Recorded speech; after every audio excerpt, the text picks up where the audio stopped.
ก็ต้องขอบใจมาทางกลุ่มบริษัทเทรเซอร์โฮงแฮมโลหะบางวิวโฮงแฮมซีสมบัติพลาซาบางเวียนอาหารเบโนนี่โฮงแฮมซิตี้อินเวียงจันทร์อาหารบานไม้ปั๊มน้ำมันปตทดงเวไลแก้วสถาบันการเงินจุลภาค SSB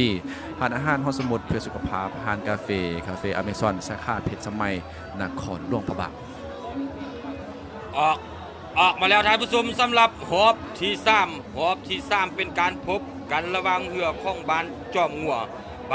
งัวนี้จะอยู่ทางเบื้องขั้วประสันพบพอกับปัดมาส่วนลาดแดงบ้านป่าข้ามอยู่ทางเบื้องซ้ายถ้าหากว่าลำเดเซียแดนดับที่17ห่วมโดยเฉพาะแม้นพวกเขามาสังเกตกันเห็นดีว่าป่าข้ามของพวกเขานี้จะเอาอันดับที่17ห่วมหรือบ่หรือว่าจะเป็นทางจอมงัวตอนนี้ปล่อยออกมาแล้วก้าวเข้าสู่ทางโค้งตัดกันให้ดีนายท้ายเริ่มสะบัดงัดไม้พายไว้เพื่อจะเข้าสู่ทางโค้งนี่สังเกตกันให้ดีสังเกตทางล่างกันให้ดีโดยเฉพาะพวกเขาสังเกตเห็นว่าเบื้องซ้ายแม้นทางวัดมาสุวรรณภูมิรามส่วนลาดแรงพบกับทางบ้านจอมงัวโยทางเบื้องขั้วเข้าสู่ทางโค้งแล้วเด้อพี่น้อง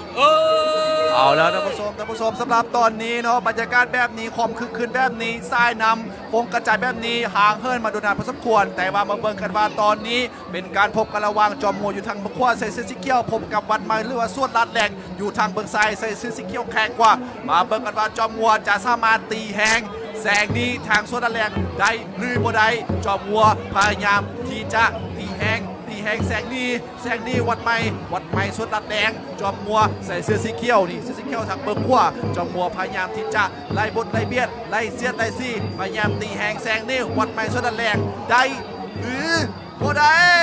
มาแล้วเอาล่ะตอนนี้นายหัวเริ่มยิ้มแย้มแจ่มใสกันแล้วโดยเฉพาะเป็นพวกเขาสังเกตเห็นนายหัวของทางบ้านจอมงัวอยู่ทางเบื้องขั้วยิ้มแย้มแจ่มใสเอาแท้ว่าโอ้ยหักแพกกันแท้ว่าเอาว่าจังได้ก็ว่าแหละนายหัวของทางบ้านป่าข้ามวัดไม้สุวรรณภูมิรามส่วนลาดแรงของพวกเขากาเส้นเดียวกันเริ่มเกาะเริ่มก้อย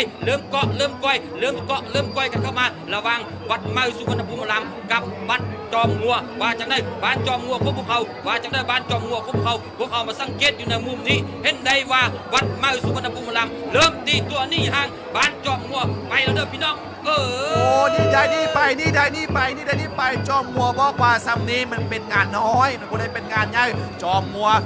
วตอนนี้พยายามที่จะตีแหงแสงนี้ไล่บดไล่เบียดคู่ขี้ดูนี่กันอยู่ซะแล้วตอนนี้ระหว่างจอมมัวอยู่ทางเบื้องขวาใส่เสื้อสีเขียวพบกับบัตรมันส่วนแรงอยู่ทางเบื้องซ้ายใส่เสื้อสีเขียวเอาละตอนนี้มาเบิ่งกันว่าอีก100 เมตรสุดท้ายจะเป็นไพ่ระหว่างจอมมัวหรือจะเป็นบ้านไม้จอมมัวว่าจะได้พยายามตีแหงแสงนี่วัดไม้หรือบ่ได้มาคอยบ่เอาที่17นะคอยบ่เอาคอยต้องเอาอันดับที่กูดีกว่านี้คอยจะมอบให้เจ้าซะส่วนวัดไม้สุวรรณภูมิรามมอบให้วัดไม้สุวรรณภูมิรามซะที่17จอมมัวเริ่มตีตัวนี่ห่างได้หรือบ่เริ่มบ่ได้นั่นดิวัดไม้เริ่มตีตัวแล้วตอนนี้โอ้โหเส้นใส่กับข้อเสียงตบมือท่านผู้ชมอยู่ทางบ้านนะท่านผู้ชมนำเด้เนาะโดยเฉพาะกระแมน